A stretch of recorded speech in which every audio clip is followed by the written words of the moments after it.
ಕಂದಾಯ ಇಲಾಖೆಯ ಭೂ ಗ್ಯಾರಂಟಿ ಯೋಜನೆ ಜಾರಿಯಲ್ಲಿ ಲೋಪವಾಗಿದೆ ಎಂದು ಆರೋಪಿಸಿ ತುಮಕೂರಿನ ರೈತರು ಆಕ್ರೋಶ ವ್ಯಕ್ತಪಡಿಸಿದ್ದಾರೆ. ಸರ್ಕಾರದ 3 ವರ್ಷದ ಸಾಧನೆ ಕಾರ್ಯಕ್ರಮದ ಅಂಗವಾಗಿ ತುಮಕೂರಿನಲ್ಲಿ ಆಯೋಜಿಸಿದ್ದ ಸಾಧನಾ ಸಮರ್ಪಣೆ ಸಮಾವೇಶದ ಬೆನ್ನಲ್ಲೇ ಈ ಆಕ್ರೋಶ ವ್ಯಕ್ತವಾಗಿದೆ. ಮನೆ ಬಾಗಿಲಿಗೆ ಭೂ ಗ್ಯಾರಂಟಿ ಸೇವೆ ನೀಡುತ್ತಿರುವುದಾಗಿ ಸರ್ಕಾರ ಹಾಗೂ ಕಂದಾಯ ಸಚಿವರು ಹೇಳಿದ್ದರೂ ತುಮಕೂರು ನಗರದ ಕೂಗಳತೆ ದೂರದಲ್ಲಿರುವ ಗ್ರಾಮಗಳಲ್ಲಿ ಮೂಲಭೂತ ಸೇವೆಯೇ ಸಿಗುತ್ತಿಲ್ಲ ಎಂದು ರೈತರು ಆರೋಪಿಸಿದ್ದಾರೆ.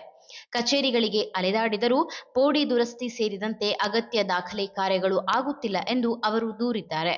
ತುಮಕೂರು ತಾಲೂಕಿನ ಪಂಡಿತನಹಳ್ಳಿ ಗ್ರಾಮದ ರೈತರು ಸರ್ವೆ ನಂಬರ್ 23ರ ಭೂಮಿಯ ಪೋಡಿ ದುರಸ್ತಿಗಾಗಿ ಒತ್ತಾಯಿಸಿದ್ದಾರೆ. 1960ರಲ್ಲಿ 23ಕ್ಕೂ ಹೆಚ್ಚು ರೈತರಿಗೆ ಭೂಮಿ ಮಂಜೂರಾಗಿದ್ದರೂ ಇದುವರೆಗೆ ಪೋಡಿ ದುರಸ್ತಿ ಆಗಿಲ್ಲ ಎಂದು ಆರೋಪಿಸಲಾಗಿದೆ. ಈ ನಿರ್ಲಕ್ಷ್ಯದಿಂದ ಅರಣ್ಯ ಇಲಾಖೆಯಿಂದ ನಿರಂತರ ಕಿರುಕುಳ ಎದುರಿಸುತ್ತಿದ್ದೇವೆ ಎಂದು ರೈತರು ಹೇಳಿದ್ದಾರೆ. ರೈತರ ಜಮೀನಿನಲ್ಲಿ ಜೆಸಿಬಿ ಮೂಲಕ ಟ್ರಂಚ್ ನಿರ್ಮಿಸಲಾಗಿದೆ ಹಾಗೂ ಭೂಮಿ ಅರಣ್ಯ ಇಲಾಖೆಗೆ ಸೇರಲಿದೆ ಎಂಬ ಆತಂಕ ಸೃಷ್ಟಿಯಾಗಿದೆ ಎಂದು ಆರೋಪಿಸಲಾಗಿದೆ. ಮಂಜೂರಾಗಿರುವ ಭೂಮಿಗೆ ತಕ್ಷಣ ಪೋಡಿ ದುರಸ್ತಿ ಮಾಡಬೇಕು ಹಾಗೂ ಅರಣ್ಯ ಇಲಾಖೆಯ ಕಿರುಕುಳದಿಂದ ಮುಕ್ತಿ ನೀಡಬೇಕು ಎಂದು ರೈತರು ಆಗ್ರಹಿಸಿದ್ದಾರೆ. ನಾವು ಆಲೆ 40-50 ವರ್ಷದಿಂದ ಇದ್ದೀವಿ ರೀ. ನಮ್ಗೆ ಯಾವುದೋ ಮನೆ ಕಟ್ಕೊಂಡಿದ್ದೀವ್ರಲ್ಲ, ಇಲ್ಲೇ ಇದ್ರಲ್ಲ ಮನೆ ಕಟ್ಕೊಂಡಿದ್ದೀವಿ. ನಮಗೆ ಬಂದರೆ ಫಾರೆಸ್ಟ್ನವರು ಒಂದು ಸ್ವಲ್ಪ ಕಿರುಕುಳ ಕೊಡ್ತಾರೆ. ಕಿತ್ತಾಕ್ತೀವಿ, ಉಡಿಸ್ತೀವಿ, ಸೊಸಿ ಕಟ್ತೀವಿ ಅಂತಾರೆ ಟ್ರಂಚ್ ಹೊಡೆದು. ಅದಕ್ಕೋಸ್ಕರ ನಾವು ಅಲ್ಲಿ ಹೋದ್ರೆ ಅವ್ರ ಸಾಹೇಬ್ರ ತಗೋ ಹೋದ್ರೆ ಅಲ್ಲಿಗೆ ಆಫೀಸ್ಗೆ ಏನಂತಾರೆ, ಮಾಡೋಣ ಮಾಡೋಣ ಮಾಡೋಣ ಅಂತಾರೆ. ಇಲ್ಲಿಂದಲೇ ನಮ್ಮ ಮಟ್ಟದವರಿಂದಲೇ ಹಿಡ್ಕೊಂಡು ಹೋಗ್ತೀವಿ. ಕರೆಂಟ್ ಇಲ್ಲ, ನಮ್ಮ ಮಟ್ಟದವರಿಂದಲೇ ಎಳ್ಕೊಂಡಿದ್ದೀವಿ. ರಾತ್ರಿನಾಗ ಕತ್ಲೆ, ಹಾವು ಪಾವು ಚಿರತೆ ಇವೆಲ್ಲ ಕಾಡಿಗೆ ತಗೊಂಬಂದ್ಬಿಟ್ಟವ್ರೆ, ಕಳ್ಳಿ ಪಳ್ಳಿನ. ಅದರಿಂದೆಲ್ಲ ನಾವು ಭಯ. ಏನೂ ಇಲ್ಲ ಹಾಂ ಬರ್ತೀವಿ ಅಂತಾರೆ ಸಾ. ಬರ್ತೀವಿ ಅಂತಾರೆ ನೋಡಿ. ಎಲ್ಲ ಇಲ್ಲಿಗೆ ಮಾಡಿಸ್ಕೊಂಡಿದ್ದೀವಿ. ಅವರಾದ್ರೂ ಓಟ್ ಹಾಕ್ಸ್ಕೊಂಡವ್ರು. ನಾವು ಇಲ್ಲಿ ನಮ್ಮ ಮಠದಲ್ಲಿ ನೀರು ಬಿಡ್ತಾ ಇದ್ರು ಮಾರಕ್ಕೆ ಬಿಡೋದಕ್ಕೆ ಹೋಗಿ ಅಲ್ಲಿ ತಗೊಂಬರ್ಬೇಕು. ಅಲ್ಲಿಂದ ಹೊತ್ಕೊಂಬರ್ಬೇಕು. ರಾತ್ರಿ ಆಗಲಿ ಅವರು ಮಳೆ ಬಂದು ಕಿತ್ತೋಗಿರುತ್ತೆ, ಕರೆಂಟ್ ಇರಲ್ಲ. ಕತ್ಲೆ ಭಯ. ಸುಮ್ಮನೆ ಓಟ್ ಹಾಕ್ಸ್ಕೊಳತಕ್ಕ ಹಂಗಂತಾರೆ. ಆಮೇಲೆ ಅವ್ರ ಅತ್ತ ಇವ್ರ ಇತ್ತ ಕೈಗೆ ಸಿಕ್ಕಲ್ಲ. ಇವಾಗ ನೋಡಿ, ಇವತ್ತು ಬರ್ತೀವಿ ಅಂತ ಹೇಳಿರಾ ನಮ್ಮರು ಸಾಹೇಬ್ರು, ಬರ್ತೀವಿ ಅಂತ ಗೆದ್ದರು.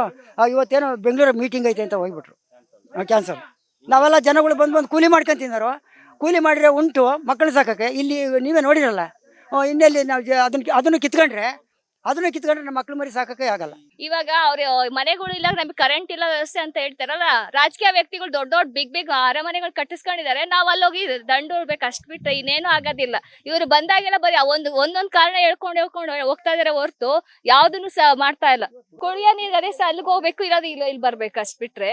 ಇನ್ನು ಕರೆಂಟ್ ದಂತ ಸಮಸ್ಯೆ ತುಂಬಾ ಸಮಸ್ಯೆ ಇದೆ. 45 ವರ್ಷದಿಂದ ಮಾಡ್ಕೊ ಬಂದಿದ್ದಾರೆ. ನಮ್ಮ ತಾತ ಮುತ್ತಾತರ ಕಾಲಿಂದಾನೆ ಇಲ್ಲೇ ಜಮೀನ್ ಮಾಡ್ಕೊ ಬಂದಿದ್ದಾರೆ. ಅದನ್ನು ಕೊಡೋದಕ್ಕೆ ಇವ್ರಿಗೆ ಹಿಂಸೆ ಆಗ್ತಿದೆ ಅಂದ್ರೆ ಇನ್ನೇನು. ಇವಾಗ ಕಂದಾಯ ಇಲಾಖೆಯವರು ನಮಗೆ ತೊಂದರೆ ಕೊಡ್ತಾ ಇದ್ದಾರೆ. ಅವ್ರಿಗೆ ಪವರ್ ಇದ್ರು ಸಹ ಅದನ್ನ ಬಳಸ್ಕೊಂತ ಇಲ್ಲ ಅವರು. ಫಾರೆಸ್ಟ್ ಅವ್ರು ಏನ್ ಮಾಡ್ತಾರೆ, ನಾವೇನಾದ್ರು ಹೊರಗಡೆ ಕೂಲಿ ಮಾಡಕ್ ಹೋದ್ರೆ ಗಿಡಗಳನ್ನೆಲ್ಲ ಏನೋ ನೆಟ್ಬಿಡ್ತೀವಿ, ಅದೇನೋ ಪ್ರಾಬ್ಲಮ್ ಮಾಡ್ತಾ ಇದಾರೆ. ಅಷ್ಟು ಸಮಸ್ಯೆಗಳನ್ನ ಮಾಡ್ತಾ ಇದಾರೆ. ನಮ್ಗೆ ಸುಮಾರು ಜನ ಇದ್ ಮಾಡ್ಕೊಂಡು ತೊಂದರೆಯನ್ನ ಅನುಭವಿಸ್ತಾ ಇದಾರೆ ಸರ್. ನೀವು ಏನಾದ್ರು ಮಾಡಿ ನಮ್ಗೆ ನ್ಯಾಯನ ಒದಗಿಸ್ಕೊಡ್ಬೇಕು. ನೀವು ಸಣ್ಣ ಆಗ್ಬೇಕಲ್ವಾ, ಅದು ಒಂದು ಉತ್ತಮ ಆಹಾರದಿಂದ ಸಣ್ಣ ಆಗ್ಬೇಕಲ್ವಾ. ಪ್ರತಿದಿನ ನಮ್ಮ ಜೀನಿ ಸ್ಲಿಮ್ ನ ಯೂಸ್ ಮಾಡಿ ಯಾವುದೇ ಸೈಡ್ ಎಫೆಕ್ಟ್ ಇಲ್ದಂಗೆ ನೀವು ಸಣ್ಣ ಆಗ್ತೀರಾ.